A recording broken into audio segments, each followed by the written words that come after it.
right? Because then that lets your teammate here know they need to go sooner rather than later, right? So early communication, because from here, I understand why you didn't go. It looks like you might be able to catch him, right? Maybe demo something. He doesn't realize you're that far behind until he gets right here where he has the shot. What's going on, everyone? Welcome back to another coaching video. In this one, I'm working with a player who has reached Grand Champ 1, but is struggling to get back there in this new season. This video includes highlights from our coaching session where I give him keys to success in his ranked games to help him improve. I coach for free, so if you're interested for yourself, more on that at the end. Enjoy.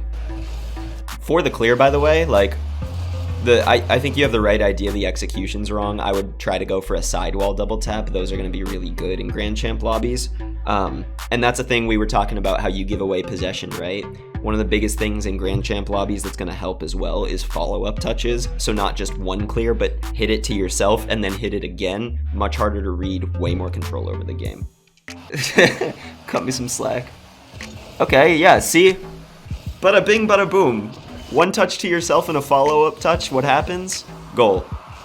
Which, I am sure that most of the goals we see will come from not just a single touch, but either a pass or a pass to yourself and a follow-up, right? Very important to pay attention to in these lobbies.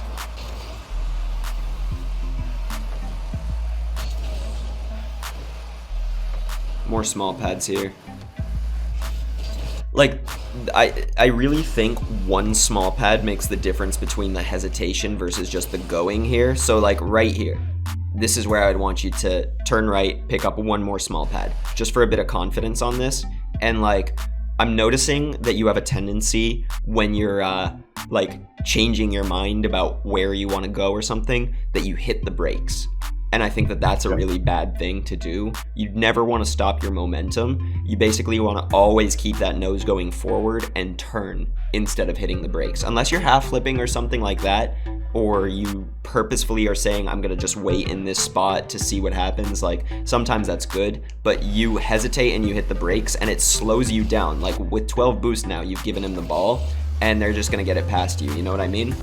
It's just, again, clearer decisions, right? Because when you hesitate in Rocket League, that's what creates confusion. So I will always tell people, better to commit to something than nothing, where even if you decide I am going to go for this ball, do that fast, show your teammate your intention as early as you can to create less confusion. I think the right play would have been, okay, pick up small pads, go play in net, but you didn't commit to it very quickly. You know what I'm saying? All right, if you're in comms, you call for this, by the way.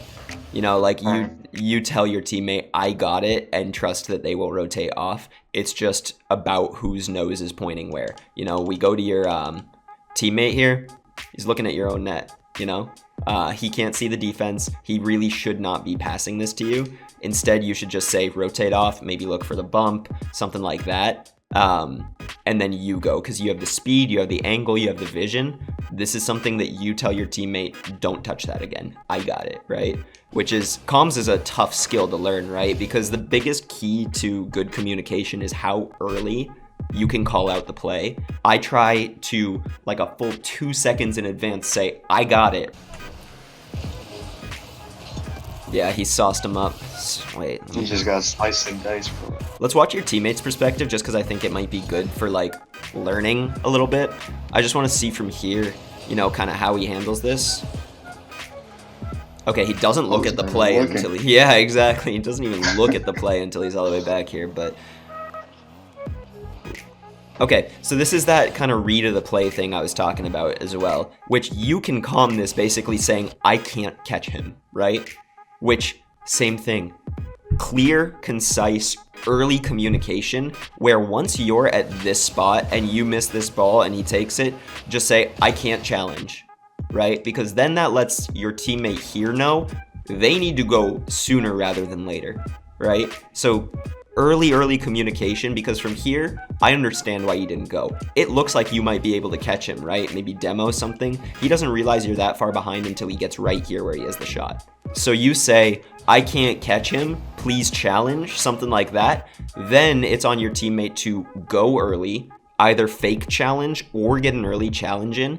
But the main idea is that you guys want to be interrupting the play somewhere around here, right? The closer he brings it this way, the more options he has to shoot on net, the more he can just finesse your teammate, right? Cut, in. Instead, like, he should be getting pushed right now so that your teammate forces something out. Worst case scenario, it's still a goal. Best case scenario, he forces out a shot that bounces off post, rolls up backboard, something like that. But for both of you, do not let them get into the danger zone. Early communication. Haha, I was about to say it too. Mid there. Yep, mid or across the field. And the only reason is because your teammate has full control, right? If there's even a chance that they get challenged, don't get so aggressive. But right here, full control, you see your teammate flying at this, no one's challenging him. Same deal. Instead of following up right behind, you need to be cutting across so that by the time he gets it over here and passes it around, easy shot, right? This happens so much in Champ. People love to follow their teammate up like this the second you see him beat the first guy, right? Let's watch it again. You should be gunning it down the middle of the field, right? So you can have that read. Because if you go up the middle now, if something happens where he gets challenged, you just turn back and then you take your turn to challenge. If he gets it past like he does, then you're actually in a spot for the shot.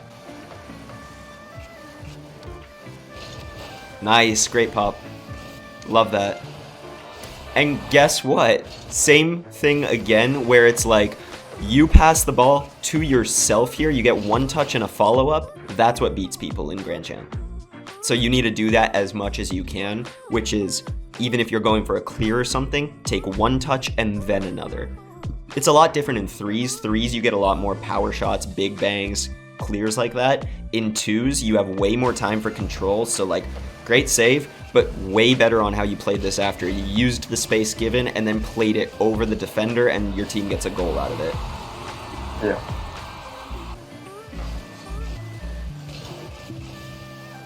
You know what your issue was there? You jumped after this guy jumped. Once someone jumps before you, and again, like, any kind of mix-ups aside, right? Just generally speaking, once someone jumps before you, give up on it. Just say, they're going to reach it first. I'm going to play off wherever their touch goes.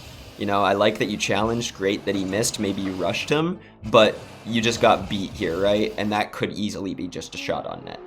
So instead, I would see, all right, I was slow. Same deal too. Look, you pick up 100 boost and you're doing the same thing where you're just hitting the brakes here, right? You're slowing down. And you let this guy jump before you with that ground speed and everything. It just needs to be a lot more decisive. It again makes me nervous how you're like hitting the brakes here, right?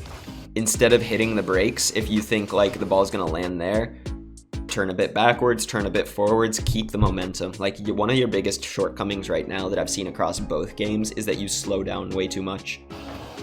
Yeah, that's okay.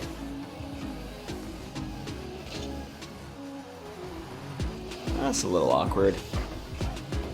But, like, once the ball gets past you here, I understand everything up to this point. Already here, I would not have just turned on this again, right? I'm just thinking in my head, like, damn, get out of the corner, right? You know, at some point, it's gonna be your job to recognize the ball's gotten past me, so I'm gonna go cover net. And that's not so much to defend a shot, it's more so to just communicate to your teammate, I no longer want this ball. You, who's coming with a better angle and more speed, please take over. So there you are, right? You get bumped into the corner. Now here already, that's where I want you heading back to your net, right? But you turn on it, you and your teammate are stuck in the corner. You stay on the ball. No one's covering far post. It's scary because right now, this is what looks dangerous to me, where they get a cross and they get a shot. Once you miss this big boost, don't continue for that mid. Right? You need to let your teammate have this angle. Now it's literally role reversal. You're pointing towards your net. He's got not a great angle, but the better angle. You need to clear the way for him, pick up the small pads, and then obviously with ball cam on, you decide what you need to do once you reach like here. Do you turn up the field? Do you keep going backwards? Something like that. But just this rotation straight in front of him, what it lets the defense do is play like this, right? I'm looking at this guy who's going across for a pass, and you guys are both sandwiched on that other side of the field. That's what makes me nervous. Yeah. Nice fakes. Again, right? Every single goal you guys have gotten, maybe like besides one, has been from a play like this. I think the fake here is good. Maybe he just whiffed. Whatever. You still take advantage nicely where you don't clear it away from yourself and you get those follow-up touches. For one, I think your biggest issue is that you're hitting the brakes, which that's not to say never hit the brakes, but I really think that that's an issue for you where you're killing your momentum. You need to just turn around. Easy fix. Awesome. You rotate near post a few too many times per game. Sometimes it's a smart idea. Sometimes you just have to do it.